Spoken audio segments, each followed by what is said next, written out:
हम fire fighting कर रहे हैं और करते रहेंगे, उसका जिक्र ऑनरेबल प्राइम मिनिस्टर ने भी किया। लेकिन सर मैं कभी भी इस हक में नहीं रहता, ठीक है मैं अपने आप को सिंगल आउट कर रहा हूं,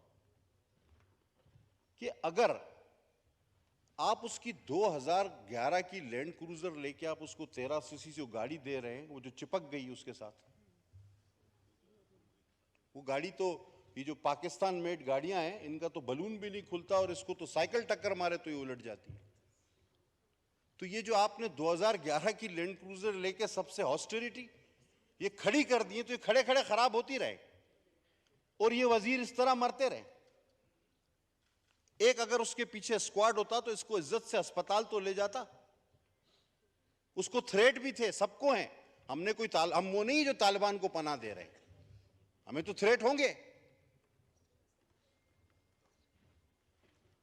हम हॉस्टिलिटी करना चाहते हैं, हम इस कौम के गम में बराबर के शरीक हैं, लेकिन जब आप हम सब किसी को कहते हैं कि हमारी तनख्वाह 1,68,000 रुपए, तो आपके मुस्कुरा के मानी खैज मुस्कुराहट से नहीं देखता कि यार इसको देखो, इनको देखो, ये कह रहे हैं हमारी तनख्वाह 1,68,000 है।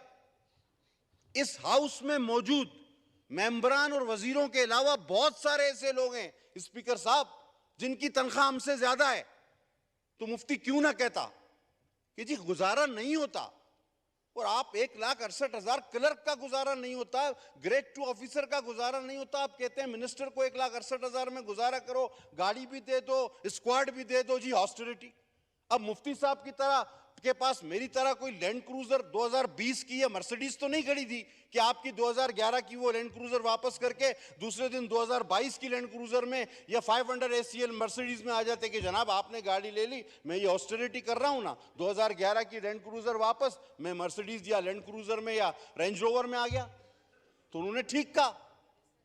और ये सोचने का मकाम है हमारे लिए कि हम जिस चीज को ऑस्टेरिटी कह रहे हैं वो कहीं हॉस्टेलिटी से हटकर कुछ और तो नहीं बन रही।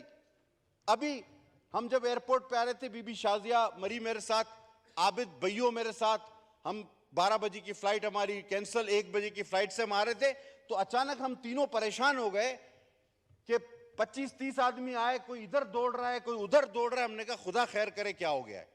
फिर पता चला जी हटो हटो कोई आ रहा है।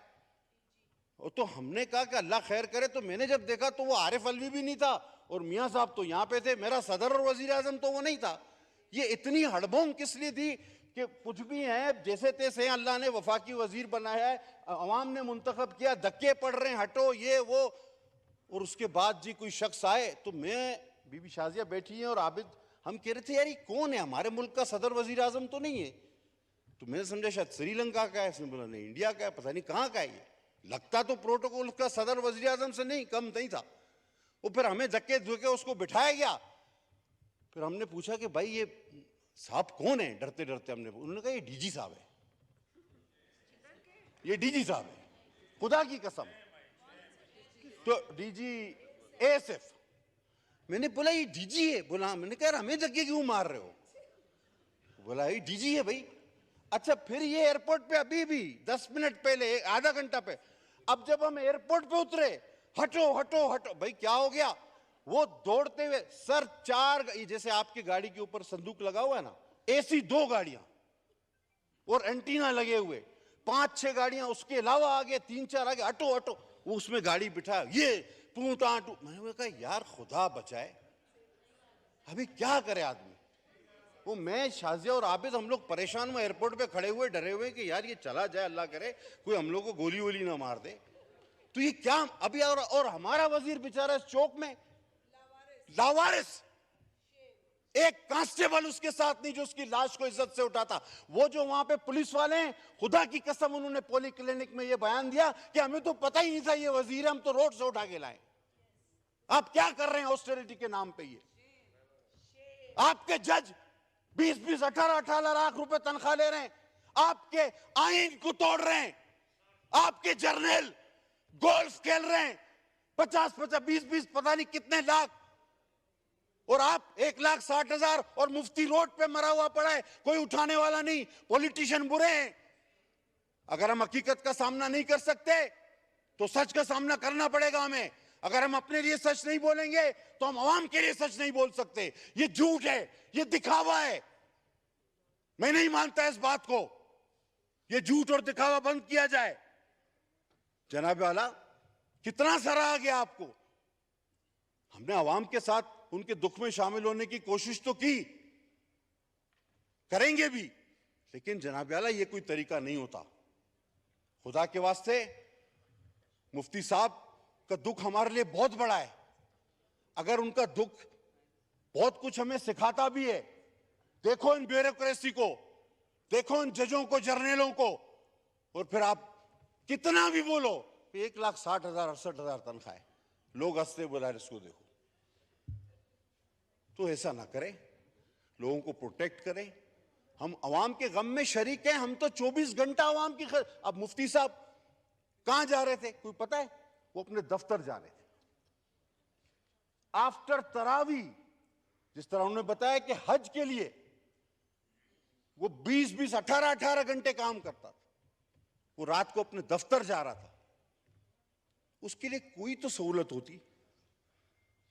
इस इबादत गुजार दरवेश मनिश इंसान के लिए मेरी उनसे बड़ी कुर्बत थी, बड़ी बातें, और वो लोगों को भी बात करनी होगी। मैं अक्सर उनसे कहता, मुफ्ती साहब ये खाते हैं, वो खाते हैं, क्या खैर खबर है? तो उनका एक जवाब होता था जो एक लफ्जों में मुझे आ रहा है कि अच्छी गुजर रही है, दिले खुद कफील से, लंगर से रोटी लेता हूं पानी सबील से। तो वो इस तरह के आदमी, लंगर से रोटी और पानी सबील से, और उनकी अच्छी भी गुजरती थी।